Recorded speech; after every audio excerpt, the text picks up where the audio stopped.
ayaa isku dilay xabsi ku yaala waddanka Mareykanka, gaar ahaan magaalada New York. Ninkan ayaa warbaahinta Mareykanka ku sheegtay inuu dardaarankiisa saxeexay inta uusan isku dilin xabsi ku yaala New York. Wakaaladda wararka ee Associated Press ayaa sheegtay warqadda dardaaranka ninkan oo saxeexan in maxkamadda Jasiiradda Virgin ee dalka Mareykanka lagu soo bandhigay, kuna sheegay maal ka badan $577 milyan inuu oggolaaday in khasnadda dowladda lagu shubo, balse ma sheegin cidda uu doonayo in looga faa'iideeyo deeqdaasi uu bixiyay.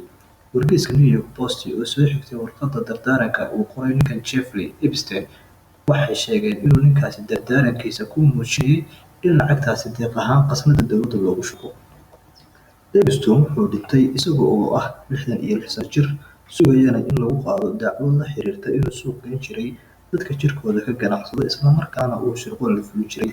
Dhakhtar ku sugan New York oo baaritaan caafimaad ku sameeyay meydka Epstein wuxuu sheegay inuu isku dilay daldalaad. Epstein inta uu noolaa wuxuu sheegay inuusan dambiyada lagu soo eedeeyay uusan gelin, una xirna isaga oo loo oggolaan waayay inuu dambiil la yimaado. Ninkan oo ahaa maalgeliye hore, dhammaan lacagihii akoonkiisa ugu jiray wuxuu ku shubay akoonka sanduuqa dowladda, sida ay sheegayso nuqul warqadda dardaarankiisa oo wargeyska New York Post lagu daabacay. Wuxuuna warqadda dardaarankiisa saxeexay 8 August, balse meel laguma sheegin cidda deeqdaasi lacageed ka faa'iideysanayso. Lacagahaasi oo isugu jira lacago caddaan ah, hanti maguurto ah, iyo gaadiid.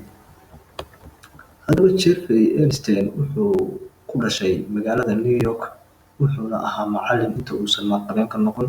Inta dambiyada loo haysto lagu soo eedeyn, wuxuu ahaa nin caan ku ah maalkiisa iyo xiriirada ganacsi uu lahaa, wuxuuna ahaa nin xiriirkiisa ganacsi u fududeeyay in shakhsiyaad caan ah oo ay ka mid yihiin madaxweynaha Mareykanka ee Donald Trump, madaxweynihii hore Bill Clinton, iyo amiirka UK Amir Andrew uu la kulmo. Warbaahinta oo soo xiganaysa madaxweyne Trump hadalkiisa wuxuu Epstein ku tilmaamay shaqsi cabsi badan, balse sanadkan wuxuu Mr. Trump u sheegay inuusan ahayn taageerada Epstein. Epstein waxaa lagu soo eedeeyay inuu gabdhaha yaryar oo ay da'doodu ka hooseyso 18 jirka ay galmo la sameeyaan, iyo inuu tahriibiyay inta u dhaxaysa 2002 qof ilaa 2005 qof, waxaana xabsiga loo taxaabay 6 July isaga oo diyaaradiisa khaaska ah safar ku tagay New Jersey. Wuxuuna sidoo kale diiday dacwadda la xiriirta heshiisyo uu 2008 si khaldan u galay, iyada oo markii dambe lagu helay dambi aad u yar.